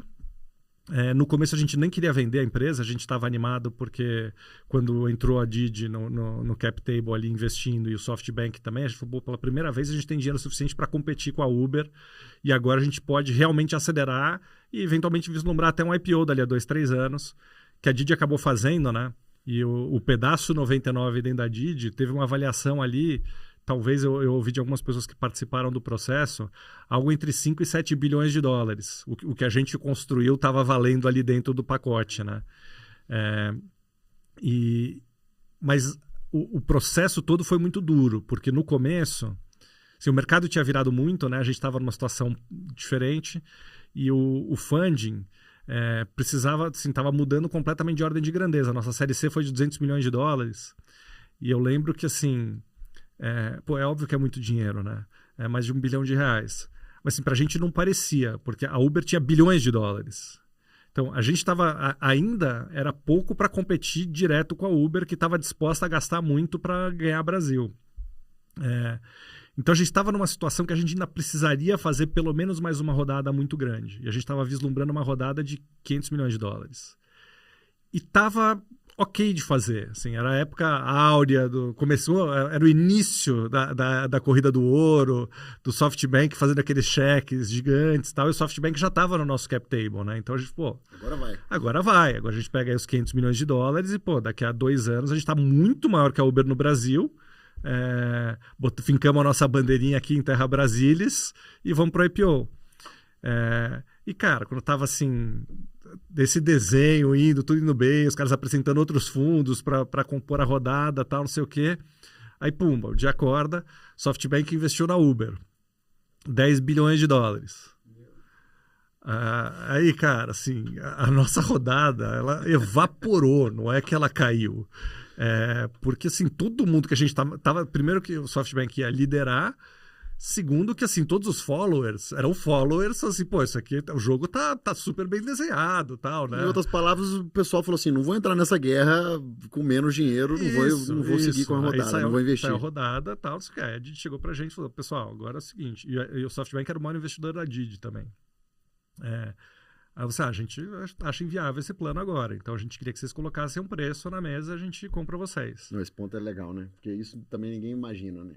O pessoal que olha de fora pensa assim, chegou no momento, chegaram no sonho ali de vender, enfim, e chegaram a vender por $1 bilhão. Foi um acidente dura. De percurso. Foi. E assim, é o que eu falei, a gente acabou vendendo naquele valuation, mas 2, 3 anos depois estava valendo 5 vezes mais. Né? E era a trilha que a gente queria percorrer. Então foi um desvio, não foi na nossa cabeça ali, não era nossa, incrível e tal. Não era o que a gente queria naquele momento, a gente queria continuar crescendo. E a gente falou para eles, não queremos vender. Daí o cara falou assim, não, mas não tem outro plano. Falei, claro que tem outro plano, a gente continua aqui trabalhando, crescendo, etc. Mas não vai ter rodada. Não, a gente vai achar a rodada. O cara, não, mas eu não acredito nesse plano, não acho que vai dar certo, etc e tal. Aí ficou uma situação meio esquisita. Tinha outro comprador na mesa ao longo do processo? Ou era somente eles, assim, analisando? Era somente eles. A gente tinha até pelos contratos, etc., que a gente não podia vender para Uber. Uhum. E basicamente no mundo tinha 2 compradores para esse negócio, era a Didi e a Uber. Não tinha... E eles sabiam, então, que eles eram os únicos... Não consigo nem imaginar a negociação. Exato. Então essa é a maior dificuldade, né? Isso é uma dica que eu dou para todo mundo que fala assim, será que eu ponho um estratégico no meu cap table, etc. Assim, pode ser que dê certo, e para a gente deu certo. Mas você tem que ter muitas salvaguardas para conseguir proteger a tua saída lá na frente, para conseguir ter um preço mais justo, mais de mercado, né? E acho que a gente conseguiu isso, porque aí, ao longo desse período super turbulento, teve uma empresa, um fundo de private equity dos Estados Unidos, de Nova York, que colocou um term sheet para gente, que não era de $500 milhões, mas era, sei lá, uns 200, uma coisa assim. Que já resolvia a nossa vida. A gente falou, tudo bem, a gente não precisa dos 500, a gente se acerta e tal, mas já tá, estamos no game, a gente faz essa rodada e continua, vai dar certo. Mas aí o pessoal da Didi não quis, falou assim, não quero topar isso, não acho que esse é o plano, não sei o que e tal. Só que isso ajudou a marcar um valor. Então aí a gente acabou... para não ter essa divergência, que é muito ruim você ter conflito societário numa startup, né? Então, você ter investidores que são relevantes, querendo ir para lados completamente diferentes, fica uma situação muito difícil. Isso começou até a atrapalhar um pouco a empresa, né? Porque eles já queriam começar a colocar a tecnologia deles. A gente começou a fazer no 99pop, que era o nosso aplicativo de carro particular, né? Começamos a fazer o código dos chineses, a gente publicou lá uma versão que já era o código chinês e começou cidade a cidade a aumentar. Então a gente começou a ter começou a ficar uma situação muito difícil ali. E aí a gente resolveu fazer a venda. Foi super dura a negociação também. E a gente tinha uma série de preocupações do que ia ser depois, né? Porque a gente não ia estar na gestão. Então a gente acabou fazendo um modelo de venda que foi muito incomum para um negócio desse tamanho. A gente fez o signing e o closing no mesmo dia, né? Normalmente você faz o signing, que é quase que a carta de intenções, etc., que são os termos grandes. Depois você tem 2 meses de contrato, diligência, não sei o que, etc. E aí você fecha realmente a transação. A gente fez isso tudo no mesmo dia, o pagamento, signing, closing, pagamento no mesmo dia, 100% do pagamento à vista, em cash. E assim, a gente fechou a transação. Eu brinco que é quase como a gente vender um carro, assim. Eu cheguei dirigindo, entreguei a chave pro chinês, ele saiu dirigindo. E depois desse dia eu voltei na empresa uma vez, que foi para me despedir das pessoas. Eles assumiram o controle. Total. Então assim, é incomum. Muito atípico, nunca existe isso. O cara fala assim, não, tem que manter aqui o time sênior, mais 2 anos, faz um earn-out para você ainda ter algo a receber em função do resultado, em função da integração. Ali eu acho que teve algumas questões, né? Um era o fato de ele já ter uma posição que ainda era pequena na companhia, mas tinha alguns funcionários deles que a gente trouxe para o Brasil, até para pegar o expertise deles. E lá na China eles tinham ganho o jogo da Uber, então a gente tinha algumas pessoas de lá. Então eles já estavam muito por dentro da operação. A gente começou a botar em algumas cidades o aplicativo deles, já tinha gente deles no time. Então foi muito fácil essa transição para eles tocarem dali em diante. E eles queriam trocar o time mesmo. Na verdade, eles queriam botar o time deles. Então, também isso é muito atípico. O normal de quem compra, eu quero segurar o time, eu quero fazer essa turma gerar negócio, concluir bem a integração e fazer isso virar dentro da minha plataforma. No caso deles era o contrário, eles queriam a gente fora para fazer do jeito deles. Então foi mais fácil de fazer isso. Então, a gente acabou fazendo esse troço assim, acho que foi uma coisa muito boa que a gente fez, porque aí cada um tocou o seu arco. E uma coisa que a gente conseguiu fazer também, que também é incomum, a gente pegou umas 20 pessoas que tinham lá com stock options e tal, e a gente conseguiu acelerar o plano de stock options delas e dar liquidez também, naquele momento. Importante. Então, essas pessoas saíram com alguma grana e foram empreender. Isso também é um dos motivos que teve tanta startup saindo da 99. Então, é um pouco do que você falou, né? Você está brigando uma série de interesses ali, né? E eu, como interlocutor principal nessa transação, na tomada de decisão e tal, tinha gente fazendo interlocução na área financeira, mas assim, do ponto estratégico, o que faz, o que não faz, que aceita, contraproposta, etc., era eu. E eu tinha que equilibrar os interesses dos founders, o Ariel e o Renato, inclusive, que não estavam liderando esse processo, de todo mundo que tinha stock options, e a gente queria dar liquidez porque sabia que elas provavelmente não iam ficar na nova companhia, que eles iam mudar o time. Os outros investidores, né? Então tinha vários investidores, fundos, etc. Tinha muita gente no cap table.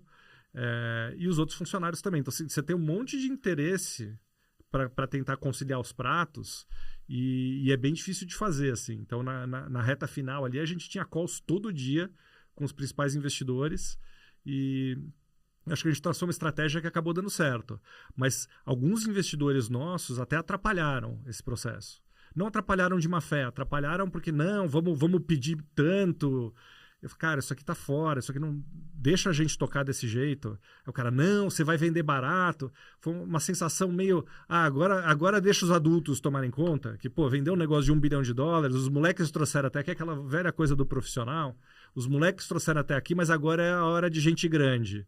Não, vocês vão vender barato, vocês vão aceitar qualquer pressão. O cara falar qualquer coisa, você vai se desesperar e vai querer aceitar. Eu falei, cara, sorry. Assim, a gente passou por muita coisa para chegar até aqui e a gente está qualificado para fazer essa negociação, etc. Mas a gente tinha essas discussões de briefing com os nossos investidores que já estavam no negócio, né, no cap table, e daí em seguida a gente conversava com os chineses. E eu tentei muito fortemente manter uma estratégia coesa.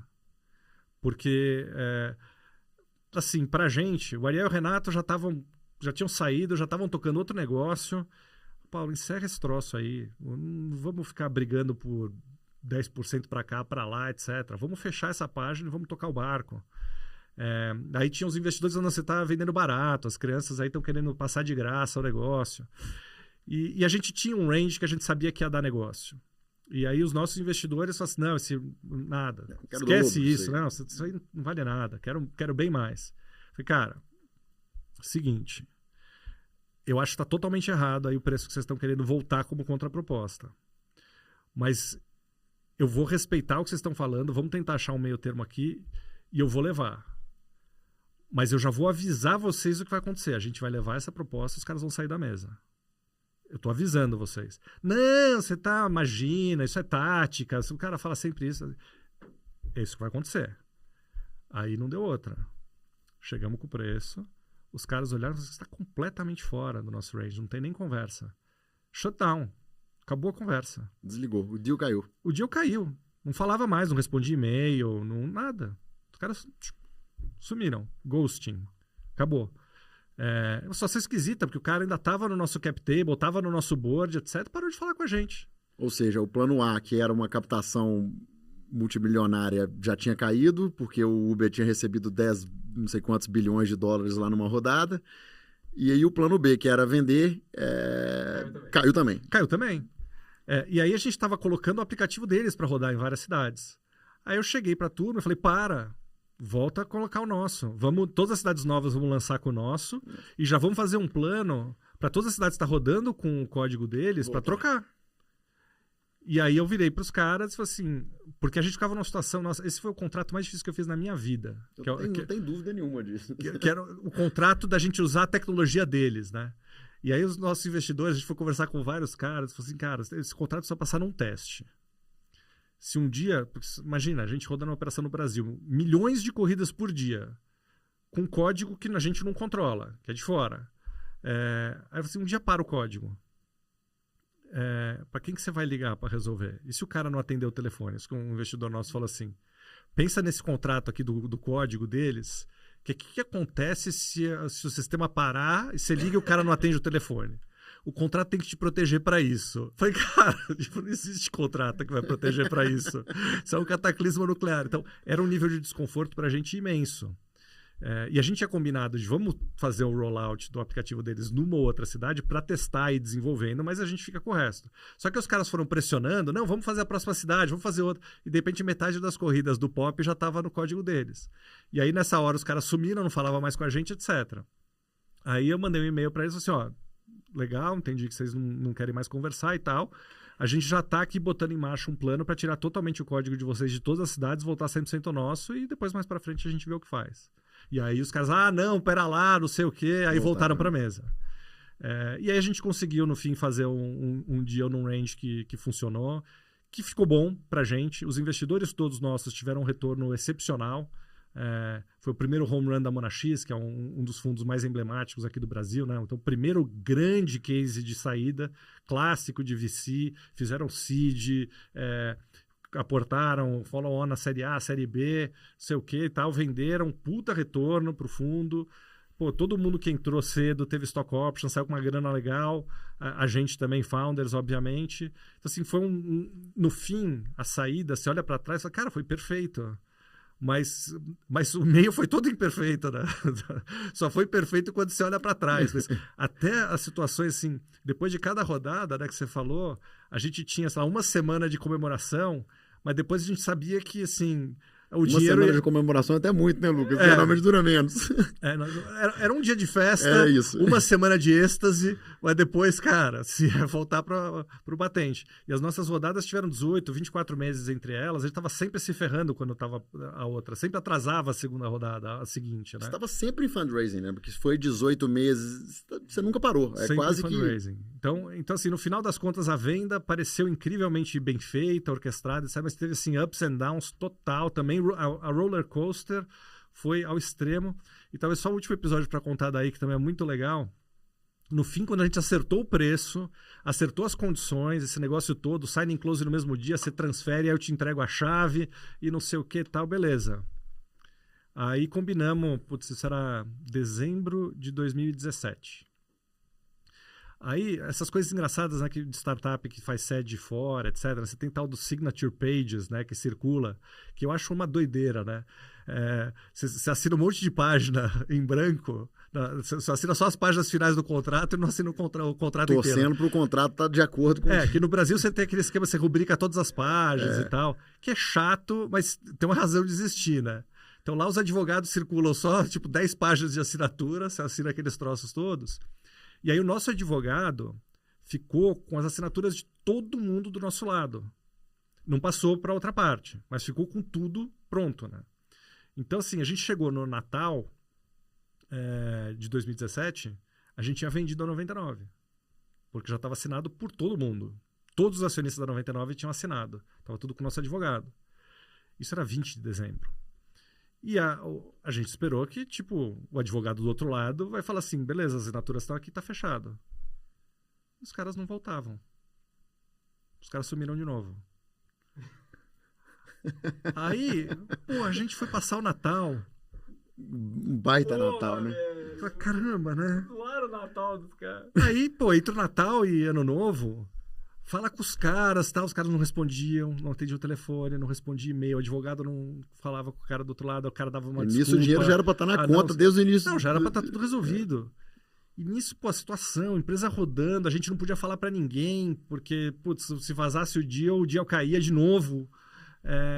Aquela coisa toda, um dia desse tamanho, pô, tanta gente sabendo, não sei o que, não podia vazar de jeito nenhum. Pô, passa um dia 26, 27, 28, 29, 30, pô, 31 de dezembro, nada acontece. Aí fomos pro Réveillon, né? Cara, bacalhau Natal, beleza. Bacalhau Natal, pô, bacalhau Réveillon. E aí, assim, momento, né? a gente foi passar o Réveillon, a gente tinha vendido a empresa, mas os caras não tinham comprado. Era essa a situação, no final das contas. Isso, cara. E aí, porra, no dia 1º de janeiro de 2018, 8 da manhã, Turma de ressaca acordando. chega o e-mail dos advogados, o deal tá fechado, mandaram as assinaturas do outro lado. Os caras passaram o Réveillon trocando essas coisas. Meu Deus. E... Não, isso é de sacanagem. Não é possível. Não sei. E aí, dia 2, né, feriado bancário, também dia 1º, etc. Dia 2 o dinheiro tava na conta, tal, e o dinheiro tava sacramentado. Muito bom. Aí, ainda teve uma emoçãozinha, porque... É exatamente isso que eu esperava desse podcast. o deal tava fechado e a gente queria sentar com a turma toda e falar, gente, é o seguinte, vender uma empresa, assim que vai funcionar, etc e tal. Só que na época o cara que ia ficar como CEO da empresa não tava de férias. Não era nenhum de nós três. Eu já não estava mais na posição de CEO.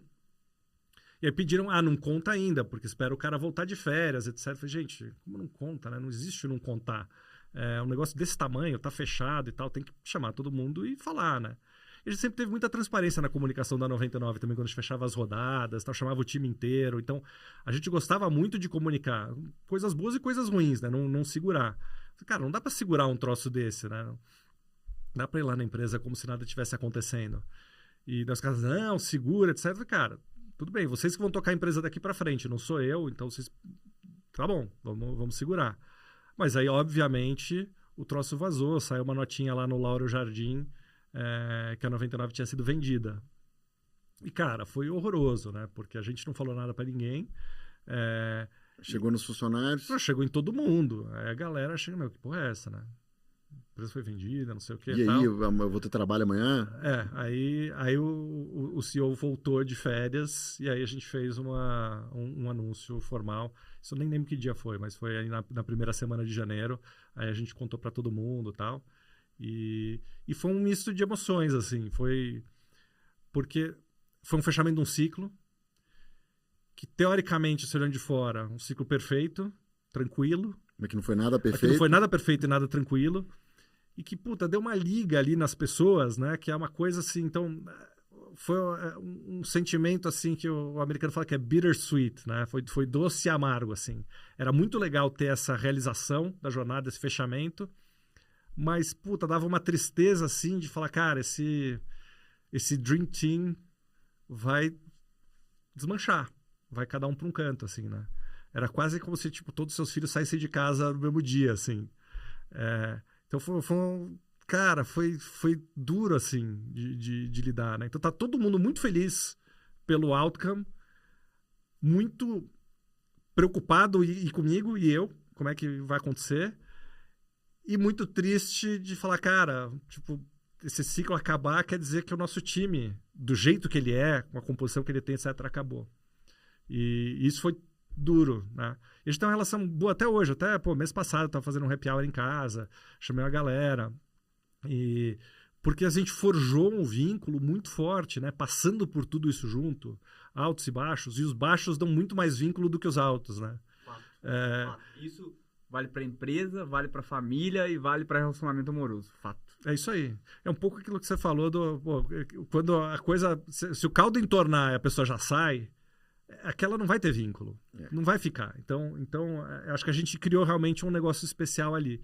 E eu até falei para as pessoas, gente, eu vou torcer muito por todo mundo e vou fazer o que puder para ajudar, mas acho que vocês nunca vão viver um ciclo desse como vocês viveram aqui, tão mágico em outro lugar.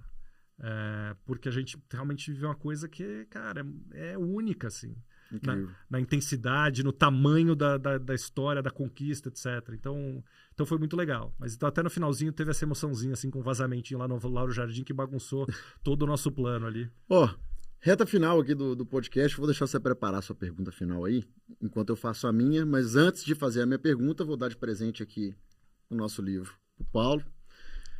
Olha, estamos muito felizes de você ter vindo, espero que você goste do livro e a turma também goste do episódio de hoje, né? Mas vamos matar aqui com 2 perguntinhas finais aqui. Teve uma dica, Paulo, porque provavelmente imagino que você deve ter 1000 livros para ler, igual, né, todo bom empreendedor. Lê o primeiro capítulo, que você vai dar muita risada. Você vai se Só divertir, o primeiro capítulo tá bom, né? Você vai falar assim, meu Deus, velho. É com todo mundo mesmo. Que coisa de filme, de maluca. Igual, tudo que a gente falou aqui parece coisa de filme, né? Inclusive, não, eu até diria que se a gente colocasse a história do 99, a do Melios e de outras startups em filme, a galera ia falar, muito exagerado. E isso aí tá mais exagerado que Velozes e Furiosos. Para, não é assim, não. Né? Porque parece mentira. Pô, o cara bacalhau o Natal e o Réveillon manda bala. Boa, não, a minha puxando um gancho lá do início, né? O nome do nosso livro é Empreender, Arte de se Fuder Todos os Dias e Não Desistir. E aí tem muita gente que fala assim, mas pô, o Paulo, ele teve que desistir de um negócio, né, que foi o Imperdível. Mas isso não significa que ele desistiu da jornada empreendedora, né? Você seguiu na missão, enfim, conseguiu construir essa maravilha que é a 99 e fazer uma saída maravilhosa também. Mas como que o empreendedor, né, seja de primeira viagem, enfim, seja quem está pensando em empreender, como que ele toma a decisão ali de botar um ponto final em um negócio e não entre nessa e não entenda mal, talvez a capa do livro, né, que não desistir não significa que você tem que insistir no erro. E como que você faz essa pivotada da vida ali, do negócio, enfim. Para mim, talvez o mais importante seja a clareza de visão do que você quer construir. E se você tiver isso te ajuda a não desistir. Você tem um sonho lá, você acredita nele, você vai passar pelos obstáculos, você vai pular o muro, você vai derrubar o muro se precisar, mas você vai chegar lá. Eu acho que para mim o ponto final que eu coloquei lá no Imperdível foi de perder essa visão. Assim, eu não consigo ver o que isso vai ser. Eu não consigo ver cenários onde isso vai funcionar. E eu tentei, eu pivotei, eu fiz tudo que dava, diminui custo, etc e tal. Mas quando aquela realização que eu falei no comecinho da conversa, foi de falar, cara, não tem cenário onde isso termina bem. Então ali para mim era o ponto final. E ali, como eu gosto de fazer, né, quando eu tenho uma notícia ruim, eu dou na hora, seja para mim, seja para o meu sócio, seja para todo mundo. Assim, eu não acredito mais nesse modelo, isso não para de pé. A gente tem que parar. Então, a minha proposta para o sócio ali foi, vamos encerrar o CNPJ, vamos botar mais dinheiro para indenizar todo mundo, para pagar as demissões, etc. E vamos fechar a história. E a gente acabou, na verdade, os outros sócios queriam continuar, porque eles acharam, não, cara, eu não estou vendo isso que você está vendo. Eu estou vendo ainda, tem futuro, a gente está muito no começo, a empresa não tinha 2 anos de vida, não sei o que e tal. Não, tem caminho. Eu falei, tá, então a gente vai ter que separar os caminhos. E aí, eles compraram a minha parte por um valor meio simbólico, mas que para mim foi ótimo, porque eu falei, então não fico vinculado. E assim foi. Então, para mim, o ponto final vem de você perder a visão do que pode ser. E para sua vida, você falou assim, pus o ponto final naquela história, mas acho que empreender é uma vocação, né? É um estilo de vida, é uma coisa que você faz pela visão do que você quer construir, do que podia ser, né? A gente fica excitado com essas coisas de AI, o mundo vai mudar, um monte de gente, né? Os dinossauros ficam, putz, acabou, ferrou e tal. A gente fica, nossa, que legal, dá pra fazer um monte de coisa com esse troço, né? O pior são os dinossauros que falam que nada vai mudar. Que estão vendo a mudança e falam que nada... Esses são os piores. E esses cruzam muito o nosso caminho. Então, eu acho que você ter essa fagulha de criar uma coisa, botar de pé, etc., é isso que te move pra frente. E se você entender que aquele modelo não funciona, vai fazer outro. Então, acho que essa é a melhor dica. Assim, é realmente ter a visão, ter o sonho, isso tem que estar vivo. Seja qualquer que ele seja. E isso te mantém alimentado para os períodos difíceis aí, porque a jornada é difícil, né? Então, não dá para você falar assim, se ficar muito difícil eu paro. Você para se você não conseguir falar assim, tá, é difícil, mas ainda tem o meu norte. Ô Paulo, minha última pergunta é a seguinte. Você com certeza é um dos empreendedores mais experientes em startup no Brasil atualmente, eu poderia dizer. Mas provavelmente mesmo tendo tanta experiência, cometeu alguns erros na 99 ou algum erro que te marcou muito e que você fala assim, cara, se eu voltar a empreender, esse erro não cometo mais. Então, assim, qual um ou dois erros que você pessoalmente, assim, o Paulo errou, não a 99, que eu não cometo mais, assim, na próxima eu vou tentar não cometer mais. Tem algum? Tem vários. Vai estar acabando o podcast, né? Estava outro podcast. Eu vou pegar um que eu acho que talvez foi um dos maiores aprendizados que eu tive na 99. A gente sempre foi muito Caxias lá. A gente fazia tudo direitinho, pagava todos os impostos, seguia todas as leis, etc. E eu ainda acredito nisso, né? Isso não mudou, não é agora dane-se, faz o que quiser. Mas isso trouxe para mim, que eu acho que foi meu maior erro na 99, eu entrei com uma cabeça muito passiva em relação à regulamentação. Então a nossa postura nos primeiros anos foi a gente tem que seguir a lei. E aí a gente via o Uber não seguir a lei, né? Porque era ilegal fazer o transporte por aplicativo em carro particular, né? Eles gostavam de dizer que era não regulamentado, mas não era expressamente proibido. E a gente não queria fazer enquanto não fosse legalizado. E a gente cobrava a prefeitura. Falava assim, pô, você fala que o cara não pode, mas ele está comendo todo o mercado e eu não posso entrar porque é ilegal. Você fala que é ilegal, mas não coíbe. E a gente tentou abordar isso de uma forma que foi inefetiva, que foi tentar cobrar o poder público para fazer alguma coisa. E depois eu entendi que a gente deveria ter uma postura muito mais proativa em relação à regulamentação. A gente não podia se acomodar com a regulamentação que tinha e falar assim, não, a gente vai seguir isso aqui para sempre. Pô, a gente é uma empresa disruptiva, a gente tem um modelo novo. Então a gente tinha que botar como parte da nossa agenda melhorar a regulamentação. E quando essa ficha caiu, foi muito uma mentoria que a gente fez com o cara do Airbnb, que foi espetacular. E a gente entendeu que a gente tinha que ser proativo, a gente tinha que correr atrás, a gente tinha que criar essa regulamentação, a gente tinha que promover uma regulamentação para entrar no mercado. E a gente montou uma área que, para mim, eu sou suspeito porque eu estava lá, mas acho que é o Dream Team assim, de HealthGov do Brasil. A gente pegou pessoas que eram extremamente competentes e nunca tinham feito um negócio desse tipo e botou junto. Cara, foi espetacular. E a gente conseguiu construir a regulamentação para carro por aplicativo no Brasil, que agora eu estou bem fora do mercado já faz muitos anos, mas era de longe a melhor do mundo. Era uma regulamentação super pro-business, boa para os passageiros, boa para os motoristas, e ainda dava um oversight para o poder público de poder acompanhar o que estava acontecendo e ainda recolher um tributo. Pô, foi incrível o que a gente fez. E foi quando mudou essa chave. Né? Então a gente passou a não ter uma postura passiva em relação a essas coisas e ter uma postura proativa. Isso é parte do meu problema, parte do meu job. O meu job não é só falar eu sigo a lei. O meu job é falar assim, cara, se essa lei tem 30 anos, está completamente obsoleta, é parte do meu job melhorar essa lei.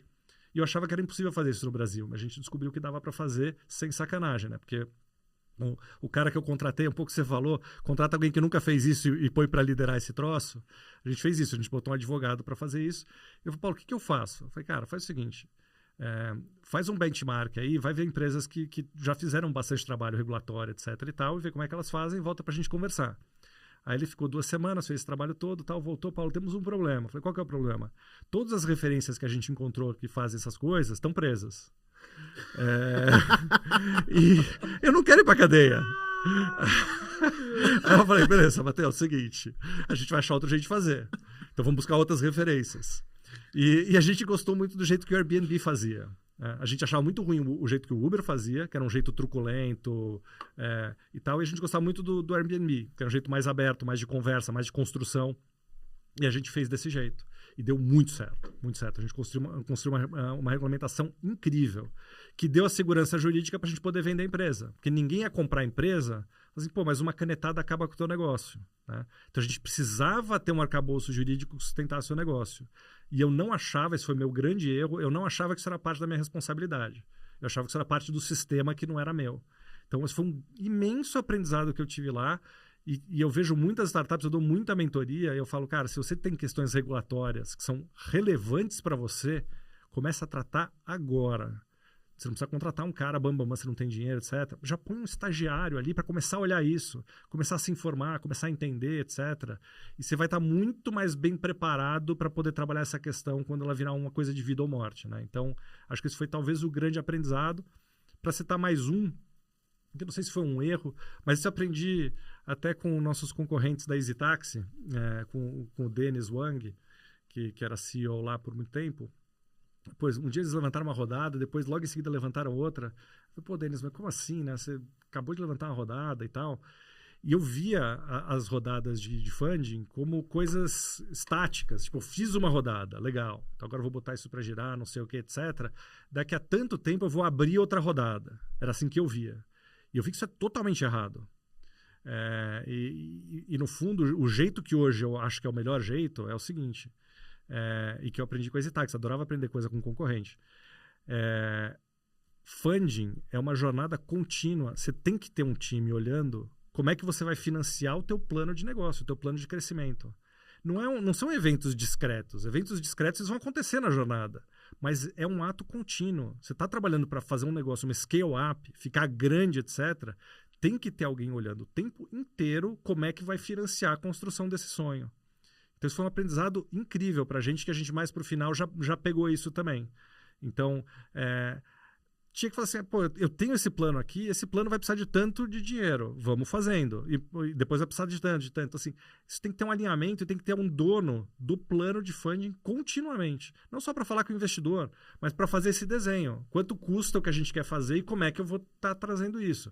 Pode ser de investidor, pode ser... Muita empresa fez FDIC para fazer alguma coisa, tem gente que levantou Venture Debt, mas você tem que ter gente olhando, um dono do plano de funding para a construção do sonho. Então, esse foi um grande aprendizado também. Eu acho que quando você põe nessa perspectiva, cara, facilita demais, destrava muita coisa e ajuda muito o empreendedor, o founder. Muito bom. Lucas, se esse fosse o único episódio dessa série de podcast já não precisa de mais nada, não, valeu, né? Assim, valeu a pena? Valeu a pena. O Paulo é incrível. Toda vez que ele fala... muito, muito bom. Inclusive, gente, eu li o livro, recomendo muito. E também recomendo muito a palestra que o Paulo... deu na Day One da Endeavor. Eu acho que está disponível no YouTube, é só procurar Day One Endeavor, Paulo Veras. Eu estava lá presencialmente.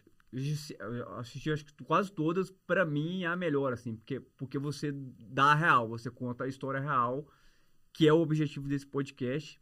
E, Paulo, para finalizar, pô, já agradecemos várias vezes, acho que finalizar com você dando qual recado você daria para as empreendedoras e empreendedores que estão nos ouvindo, inclusive que estão passando por esse momento difícil, que na minha visão, eu acho que ainda vai mais alguns anos aí. Eu acho que, assim como foi pós-crash da Bolsa lá, né? Pô, não foi 1, 2 anos, foi alguns anos. Então, qual recado você gostaria de mandar para a turma aí? Acho que o recado é que nunca foi fácil. Então, empreender é difícil. É uma jornada muito dura mesmo. E os ambientes externos, principalmente no Brasil, são sempre difíceis. Porque às vezes quando tá tudo indo bem lá fora, aqui tá indo mal, né? A gente adora dar tiro no pé. Então assim, não é desculpa, no final das contas. E não adianta torcer para melhorar. É fazer o melhor com o que você tem. Eu acho que é isso que o empreendedor faz. Não, tá difícil o funding. Tá difícil o funding. E daí? O que você vai fazer? O que você controla, né? Amanhã você vai rezar para ter funding? Não, isso não é um plano, né? Então eu acho que cara, tem funding ainda. As empresas boas estão recebendo funding. Teve um ajuste grande de valuation, está mais difícil, leva mais tempo, o cheque é menor, mas dá para fazer, tá fechando rodada toda semana. Então, assim, não dá para arrumar desculpa. É duro, o ambiente é sempre difícil, o vento é quase sempre contra, é muito raro ter um ventinho a favor. Quando tem, pô, aproveita, mas aproveita que é rápido, ele já vai passar e já vai virar. Empreender é muito mais vento contra do que a favor, essa é a jornada. Então, entuba e toca o barco, entendeu? E eu acho que, no final das contas, tem muita gente fazendo coisa legal. Dá para fazer coisa grande, incrível, e tem dinheiro ainda para fazer essas coisas. Mas também essa austeridade, acho que teve muito exagero nos últimos anos. Então acho que essa correção, se fosse alguns anos, talvez vai durar 10 anos, 15 anos, e depois vai ter outro frenesi de novo. Eu já vivi isso lá na primeira bolha, né? Escrevi um livro, chama Por Dentro da Bolha, meu primeiro livro. Eu não lembrava. E tá acontecendo tudo de novo. Aí vem aquela coisa, um monte de gente financeira, educada, etc., que no começo não quer entrar, que nem Bitcoin, depois tá todo mundo comprando. E aí, pô, tem a ressaca e tal. Aí vai passar, eu não acho que é 1, 2, 3 anos, eu acho que é 10 anos, 15 anos, até reprecificar o troço, vai ter os exageros de novo, um monte de gente vai perder dinheiro e vai voltar, são ciclos, né? A gente, quando você vê uma coisa de um prisma mais longo, você vê esses ciclos. Então, gente, quem está empreendendo, toca o barco, corre atrás do sonho e tem tudo para fazer, assim. Fora essas questões da parte ruim, tem muita coisa boa também. Tem muito talento disponível, a infraestrutura está incrível, hoje em dia, pô, todo mundo com celular no bolso, é muito fácil botar um site de pé, hoje em dia até o AI, você fala lá para o chat GPT, ele faz o site para você, então tem muito recurso, tem muita Conhecimento ferramenta. sobre isso. Pô, ô Paulo, quando a gente começou, a gente começou lá em 2011, 2012 também, não tinha conhecimento nenhum, não tinha podcast, não tinha vídeo, tudo que tinha era em inglês. E a gente não sabia nem procurar conteúdo em inglês, porque igual você falou, a gente não sabia que era CAC. Como que você procura? Você procura CAC, porque você sabe o que é CAC. Então, assim, hoje tem muito conhecimento, muita informação bacana em português já, né? Inclusive gratuita, né? É isso. Então, a dica é essa. Corre atrás do teu sonho. Se você for desanimar com valuation, com financeiro, etc., você não vai fazer nada. Tem muito motivo para desanimar, mas se agarra no que te anima, no que te dá o brilho no olho e corre atrás e constrói. Maravilha. Muito bom. Paulo, obrigado. Lucas, estou muito feliz com o resultado também. Boa. Vamos para o próximo episódio. Valeu, Paulo. Valeu, gente. Prazerzaço.